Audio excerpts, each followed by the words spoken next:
Hujambo na karibu tena mtazamaji wa The World News katika kipindi hiki cha ulimwengu wa siasa.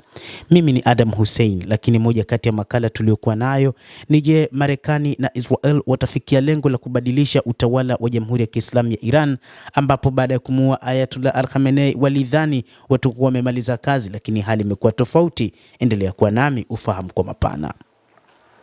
Rais wa Marekani amesema wakati huu anatamani kumchagua kiongozi wa Jamhuri ya Kiislamu ya Iran, lakini si mtoto wa Ayatollah Al-Khamenei, Mujtaba Khamenei.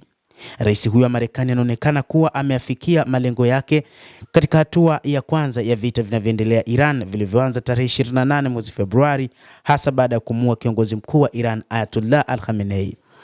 Akiingia madarakani kwa awamu ya pili, rais wa Marekani Donald Trump alisema anataka kudumisha amani, ila ameshambulia Iran kwa mara ya pili sasa. Kwa sasa akiwa ameungana na waziri mkuu wa Israel Benjamin Netanyahu, kiongozi huyo wa Marekani ameanzisha vita vya kikanda na sio nchini Iran pekee. Licha ya kuendelea kushambulia baraza la wataalamu nchini Iran, lazima limchague mrithi wa Al-Khamenei. Ila wale ambao wanataka kuipindua serikali hiyo wanaiona kifo cha Khamenei kama nafasi nzuri ya kufanya mabadiliko haya kwa usaidizi wa mamlaka za kigeni. Hata hivyo, hali inakuwa tofauti kadri siku inavyozidi kusonga. Vita vimekuwa vikali kati ya Israel na Marekani dhidi ya Iran. Wachambuzi wa mambo wanasema kwamba inaonekana lengo la Trump ilikuwa kumuondoa kiongozi mkuu wa Iran na viongozi wakuu wa kijeshi, na walitarajia huenda kifo chake kingesababisha maandamano makubwa. Anaongezea kuwa serikali ya Iran imesema bado ina udhibiti kamili wa utawala huo na hakuna dalili kuwa majeshi ya Iran yameanza kugawanyika. Wakati wenu wa uhuru umefika, Trump aliwaambia raia wa Iran katika hotuba yake siku ya Jumamosi baada ya kuishambulia Iran.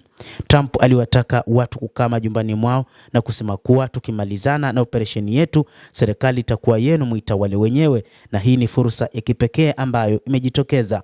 Katika hotuba yake, Trump hakusema kuwa anapania kubadilisha mfumo wa utawala wa Iran. Lakini kadri siku zinavyozidi kusonga, mpango wa kubadilisha utawala wa Iran ndilo wazo pekee lililopo. Katika miaka mingi ya hapo nyuma, Trump alikuwa akikashifu majaribio ya kuleta mabadiliko ya uongozi katika mataifa Mashariki ya Kati na kusema ukosefu wa uongozi thabiti umesababisha kukua kwa makundi ya kigaidi eneo hilo, na kuahidi kuwa akirejea madarakani angemaliza vita vya kiholela. Lakini swali ni, Trump anamaanisha nini akisema anawaletea raia wa Iran uhuru? Je, inamaanisha mabadiliko katika mfumo wa utawala au itakuwa kama Venezuela? Katika taarifa, viongozi wa Marekani walijikita sana katika kufafanua malengo yao ya kijeshi na kisayansi, hasa katika utawala wa Iran katika siku za mbeleni.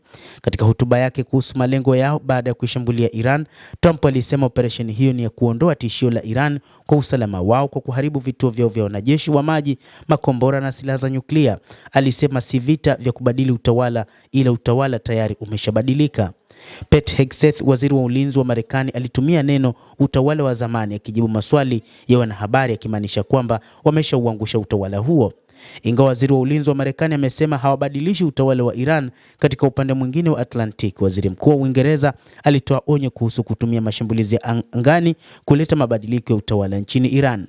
Mafunzo yaliyopatikana baada ya vita vya Iraq: ni lazima tuwe na mipango thabiti ya kuafikia malengo yetu, alisema Keir Starmer. Hata hivyo, moja kati ya jambo ambalo linatazamwa sasa, kuangusha kabisa utawala wa Jamhuri ya Kiislamu ya Iran, ni jambo ambalo ni gumu kwa sababu raia wanaonekana kuwa wakati huu wapo upande wa Jamhuri ya Kiislamu ya Iran. Walianzisha maandamano, lakini ni maandamano ya mashinikizo na ya kulazimishwa kutoka mataifa ya kigeni, ambayo pia inadaiwa kwamba kulikuwa na wageni waliojiunga na maandamano hayo.